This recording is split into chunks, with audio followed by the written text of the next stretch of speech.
Al final de todo, lo único que importa es que seamos productivos.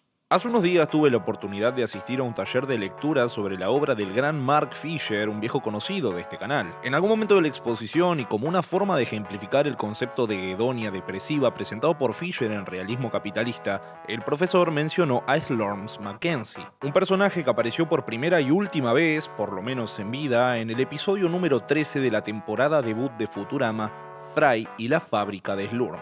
El caso es que la referencia me resultó lo suficientemente llamativa como para revisitar el episodio y por ahí poder sacar alguna que otra reflexión interesante ahora que tengo unos cuantos años más encima desde la última vez que lo vi, pero con lo que me volví a encontrar iba muchísimo más allá que una simple parodia de Willy Wonka. Hoy vamos a hablar de Futurama, sí, pero también sobre procesos productivos, sindicatos, gaseosas, depresión, dibujos animados, capitalismo, extraterrestres y quién sabe qué más puede llegar a surgir en este ensayo. Acompáñenme una vez más, esto es Café Kioto.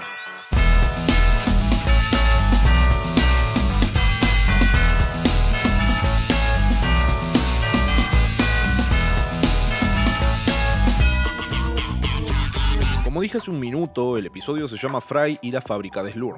Este comienza con Bender y Fry viendo televisión cuando durante un corte comercial aparece una publicidad de Slurm, misma bebida que Fry está tomando en ese momento. La publicidad en sí está anunciando un concurso. Quien encuentre una tapa de botella dorada dentro de una lata de Slurm gana un viaje gratis a la planta embotelladora de Slurm en el planeta Wormulon, así como también una fiesta con la mascota de Slurm, Slorms Mackenzie. Acá ya podemos asumir que lo que vamos a ver es una parodia del clásico infantil de Roald Dahl, Charlie y la fábrica de chocolates, novela que se publicó en 1964 y que fue adaptada en múltiples ocasiones a la pantalla grande, razón por la que muchos de nosotros conocimos la historia en un primer lugar. Antes que hayan transcurrido los primeros 30 segundos del programa, ya nos encontramos con el primer detalle a resaltar. El anuncio abre con el logo de Slurm, una lata a su derecha y debajo el eslogan de la marca: es altamente adictiva. Con esto podemos asumir que Slurm no invierte ni un mínimo esfuerzo en maquillar la razón por la que su bebida es tan exitosa, la adicción que provoca en sus consumidores, a un punto tal en que directamente lo blanquean sin ningún tipo de reserva ante las posibles consecuencias. Porque saben que, a fin de cuentas, esto no va a tener ningún tipo de impacto en sus ganancias. Esto me recuerda a la paradoja de Coca-Cola presentada por Slavoj Žižek en La guía perversa de la ideología, cuando nos dice que en nuestras sociedades posmodernas estamos obligados a gozar, y ese goce se convierte en una especie de obligación perversa.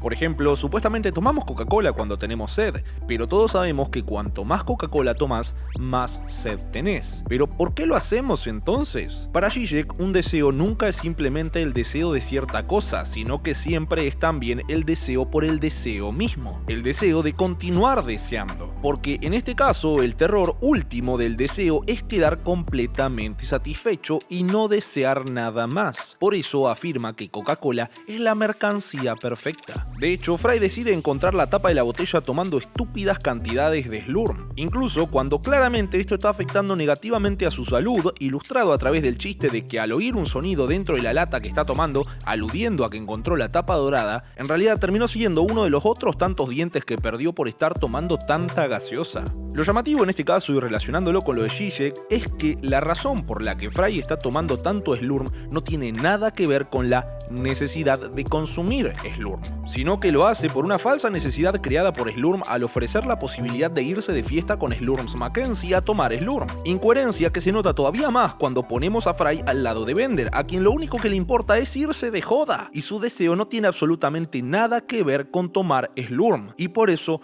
no toma Slurm. Para el final del primer tercio del episodio, Fry consigue encontrar la tapa dorada, no porque haya utilizado la linterna de rayos F que le dio el profesor Farnsworth con la que podía ver a través de la cubierta de las latas, sino que por su adicción, ya que la misma publicidad del concurso de Slurm decía que encontrarla era matemáticamente improbable. La tapa termina por aparecer en una lata que estaba en la heladera de la oficina de Planet Express después de que Fry y Bender revisaran otras 90.000 en toda la ciudad. Así es como toda la tripulación emprende su viaje hacia la planta embotelladora de Slurm en el planeta Wormulon. Al llegar son recibidos por Glurmo, un gusano Slurm vestido como Willy Wonka y que será su guía mientras dure la visita en la fábrica, para después introducir finalmente a Slurms Mackenzie, quien según las propias palabras de Glurmo debe festejar todas las noches, si no será despedido.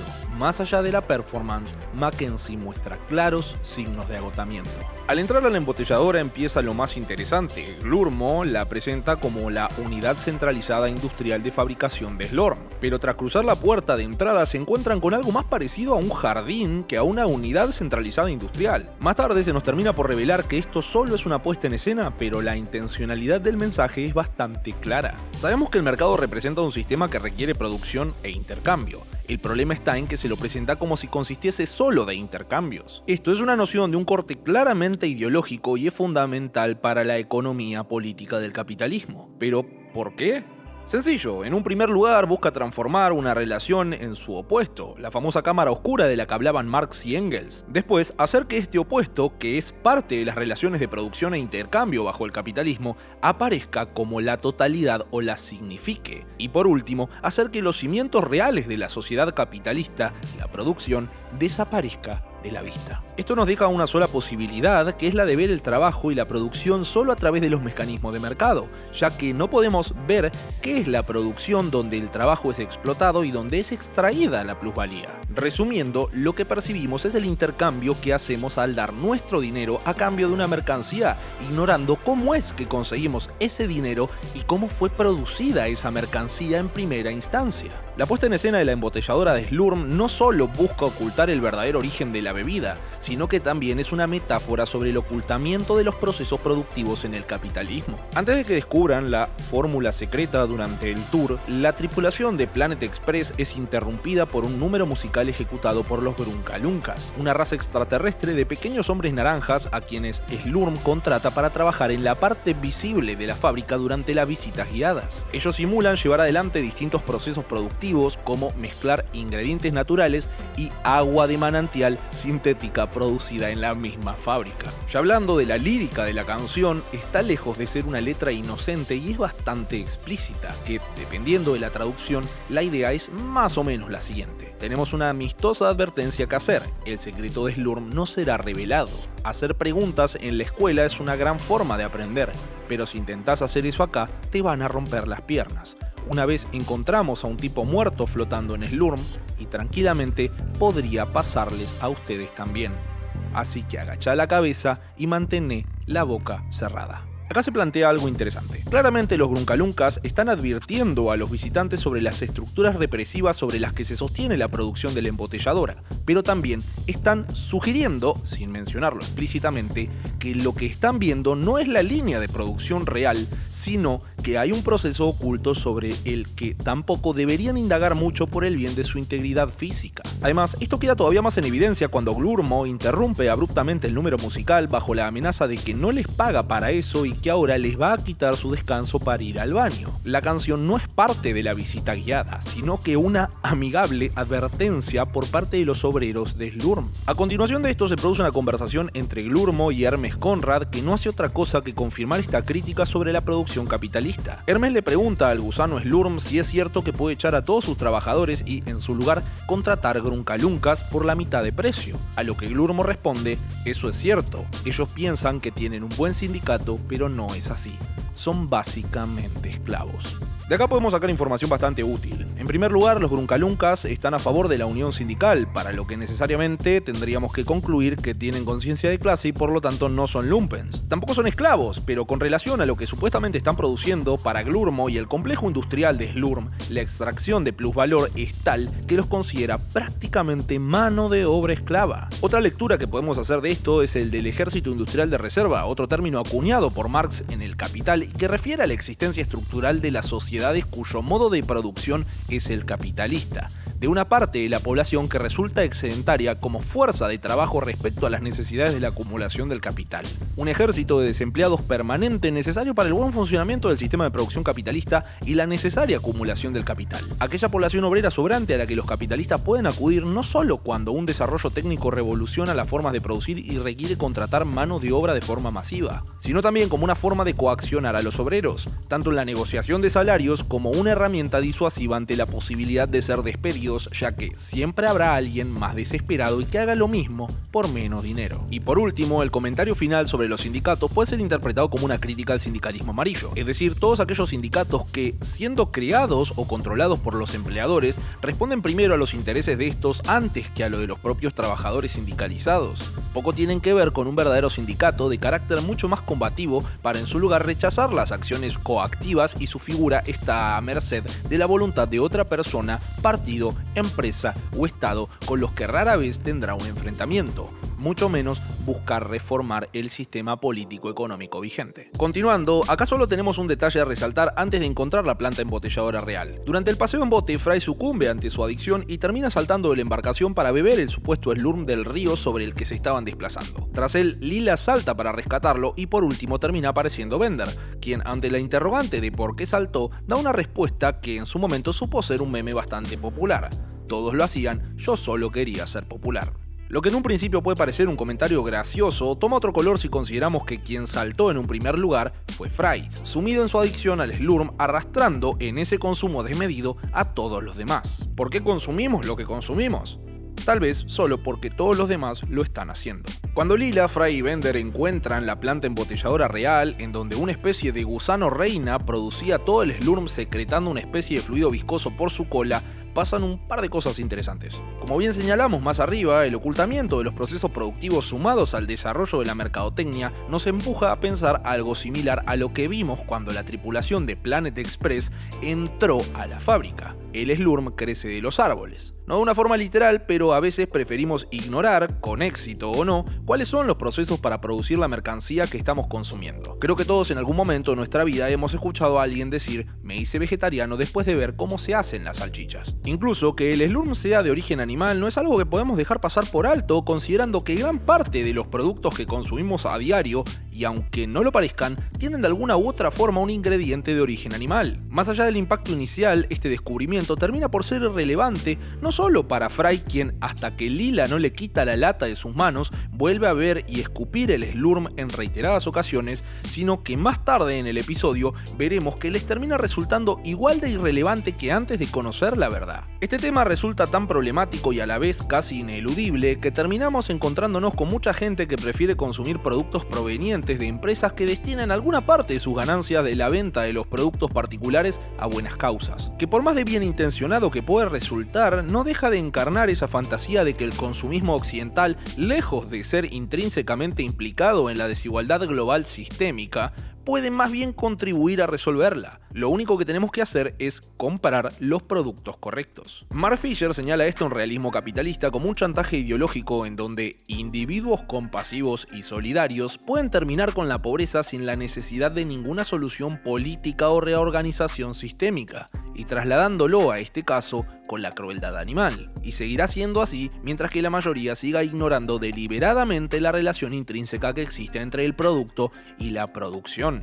Otra lectura interesante, tal vez un poco paranoide, que puedo hacer sobre esta escena es cuando Leela ataca a Glurmo, decapitándolo, pero resulta que los gusanos slurms se reproducen asexualmente por bipartición. Más allá del chiste, podemos también interpretarlo como una metáfora de la hidra del capitalismo. Las personas son tan prescindibles que hasta cuando uno es desechado, ahora habrá por lo menos dos personas cualificadas para ocupar dicho puesto. El capital persistirá más allá de la finitud de la vida humana. Cuando los gusanos slurms capturaron a Fry, Leela y Bender, la reina ordena llevarlos a un calabozo de tortura. Pero lo más curioso de esto son los métodos que utilizan para castigarlos. En primer lugar, Bender será reciclado para transformarse en 174 nuevas latas de slurm, claramente haciendo una burla sobre cómo mucha gente aplaude la hipocresía empresarial sobre lo inútil que puede resultar el reciclaje sin cambios profundos en nuestras prácticas de consumo. Después, Leela será sumergida en un slurm real que la transformará en una reina slurm para producir más slurm. Pero uno de los ahora dos glurmos interrumpe diciendo que, como Leela era una plebeya, su slurm sabrá horrible. A lo que la reina responde haciendo un comentario alusivo, casi literal, a la famosa guerra de las colas entre Pepsi y Coca-Cola durante la década de los 80. Una supuesta competencia feroz entre dos empresas que terminaron conformando un oligopolio acaparando prácticamente la totalidad del mercado de gaseosas cola en todo el mundo, incluso cuando una llegó a vender un peor producto sin ningún tipo de consecuencia negativa real para las ganancias de la empresa. Por último, Fry es obligado a beber un Slurm superconcentrado a cambio de su libertad. De hecho, la reina confía tanto en la adicción que tiene Fry al Slurm que ni siquiera deja a algún guardia para evitar que se escape, porque Fry era capaz de renunciar a su libertad con tal de seguir consumiendo. Los tres personajes son torturados, sí, pero solo en la medida en que esta tortura resulte provechosa para los procesos productivos de la planta embotelladora de Slurm. Literalmente, su condena y tortura era la de ser productivos. Ahora sí, finalmente podemos hablar de la hedonia depresiva. Cuando los protagonistas consiguen huir del calabozo de tortura, son interceptados por Slurms Mackenzie, quien encarecidamente les pide que los lleven con ellos. ¿La razón? El gusano fiestero está cansado de festejar, lo único que quiere es quedarse en casa y alquilar películas para verla con unos pocos amigos. Como era de esperarse, Bender, y a pesar de que es un robot doblador concebido específicamente para cumplir una función en una línea de producción, niega rotundamente la petición, recordándole que ellos ganaron el concurso y Slurms tiene la obligación de festejar con ellos. Resignado, el gusano accede pero les pide que solo sea una reunión pequeña. Bender vuelve a rechazar el pedido.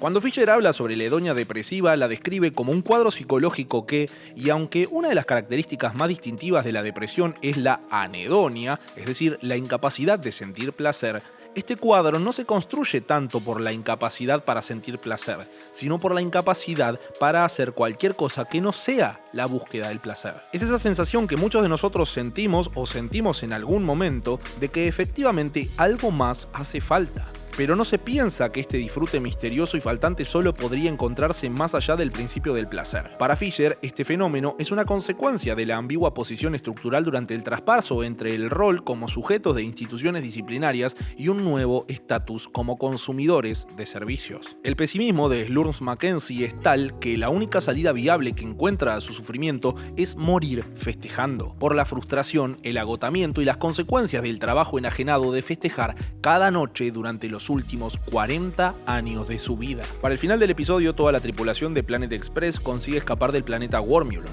Lo primero que hacen es llamar al buró de bebidas sin alcohol, tabaco y armas de fuego para informarles del desagradable hallazgo que encontraron en la embotelladora de Slurm. Cuando parecía que el profesor Farnsworth y el burócrata habían llegado a un acuerdo para definitivamente prohibir Slurm, Fry interrumpe la videollamada aludiendo a que todo lo dicho era producto de los delirios de un anciano. La reacción inicial del buró resulta cuanto menos curiosa, ya que a mediados del episodio Lila le comenta a Fry que ya existía y se comercializaba una bebida hecha con humanos, y que Slurm salga de la cola de una reina gusano suena mucho menos terrible. Pero esta hipocresía y arbitrariedad no debería sorprendernos, conociendo la historia de cómo distintas empresas a lo largo de la historia han conseguido imponer restricciones absurdas a los mercados con la finalidad de sacar un provecho económico. Ya para terminar, y como cereza del postre, tanto Fry como el resto de la tripulación terminan celebrando, brindando con Slurm en honor a la memoria del queridísimo Slurms Mackenzie, como si nada de todo lo que los condujo hasta esa situación hubiera pasado.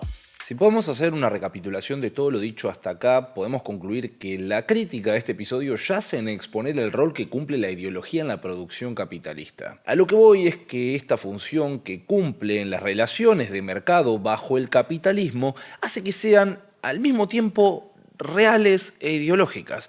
Y no me refiero a que sean ideológicas porque sean una fantasía, sino porque no existe una estructura que sostenga al mismo tiempo las relaciones reales con las que el capitalismo dirige su producción y la forma en cómo percibimos que son estas relaciones productivas. Este puente es lo que Marx entiende como ideología y que durante mucho tiempo después distintos autores seguirían desarrollando. Lo que nos enseña este episodio es que la diferencia entre la producción y cómo la concebimos en el capitalismo está lejos de ser una relación homóloga entre la base material de la práctica. Podemos pensarla como si fuera un hombro dislocado, dos articulaciones que están relacionadas entre sí como dos partes de un mismo sistema, pero que no son capaces de funcionar, aunque teóricamente deberían. El rol de la ideología en este caso es el de ocultar toda esta serie de procesos de transformación cuando son estas relaciones las que terminan organizando las clases de nuestra sociedad. Lo que nos invita a hacer este episodio de Futurama es que si lo que pretendemos es poder distinguir las relaciones reales de la producción capitalista,